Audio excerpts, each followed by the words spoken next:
శ్రీమతి రెడ్డప్ప గారి మాధవ్ గారు. ధన్యవాదాలు అధ్యక్ష. ఈరోజు మంత్రి గారు చెప్పినట్టు generic medical shops and then general medical shops మధ్యన చాలా వ్యత్యాసం ఉంది అధ్యక్ష. ఈ జనరిక్ మెడికల్ షాప్స్ చాలా తక్కువ నాణ్యత కలిగినాయి అనే భావన వలన వీటిని ఎక్కువ పెట్టడంలో ప్రాచుర్యం కలగకపోవడంలో ముఖ్య కారణం అవుతుంది అధ్యక్ష.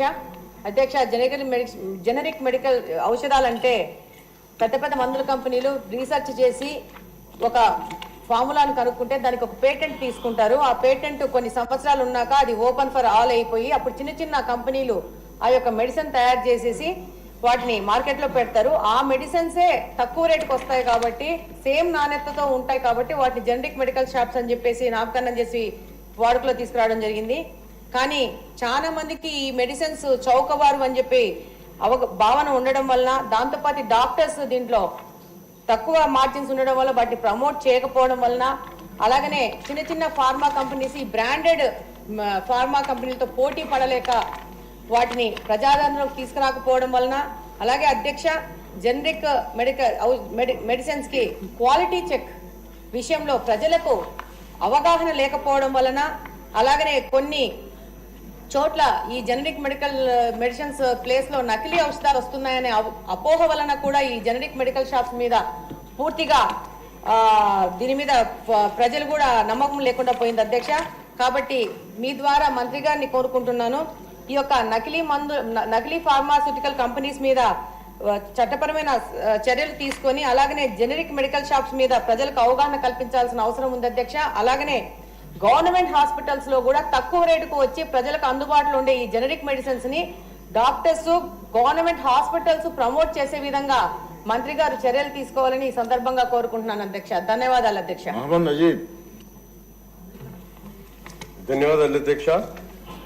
జనరిక్ మెడిసిన్ అనేది ఈరోజు ఇంకా ఎక్కువ ప్రాధాన్యత ఇస్తూ ప్రచారం చేయాల్సినటువంటి అవసరం ఉంది అధ్యక్ష. ఎందుకంటే ఈరోజు ప్రతి ఒక్కరు కూడా జనరల్ మెడిసిన్ ఏదైనా డాక్టర్స్ దగ్గరికి వెళ్ళినప్పుడు ప్రతి ఒక్కరు కూడా పెద్ద పెద్ద కంపెనీస్ సంబంధించినటువంటి మెడిసిన్ ని ప్రిస్క్రైబ్ చేస్తా ఉన్నారు. అందుకని కొన్ని పెద్ద కంపెనీస్ ని కూడా జనరిక్ మెడిసిన్ అందుబాటులో తీసుకుని వచ్చేటువంటి విధంగా వాళ్ళ బ్రాండ్స్ మీద, ఎందుకంటే ఈ రోజు బ్రాండ్ చూసేటువంటి పరిస్థితులు ఉన్నాయి కాబట్టి వాళ్ళు కూడా కొన్ని ఇంపార్టెంట్ మెడిసిన్స్ ని కొన్ని కంపెనీస్ జనరిక్ మెడిసిన్ ని తయారు చేసేటువంటి విధంగా ప్రభుత్వం ప్రోత్సహించాల్సినటువంటి అవసరం ఉంది.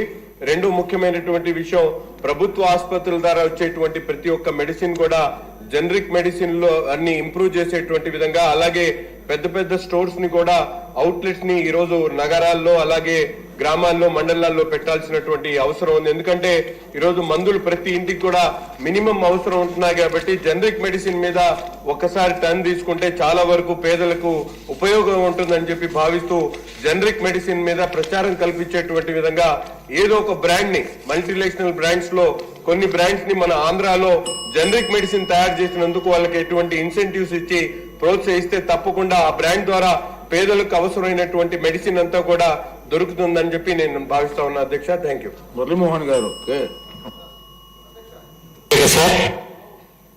సార్, మోడీ గారు ప్రధానమంత్రి అయిన తర్వాత ఈ జనరిక్ మెడిసిన్ మీద ప్రత్యేకంగా దృష్టి సారించారు సార్. మురళీమోహన్ గారు. యా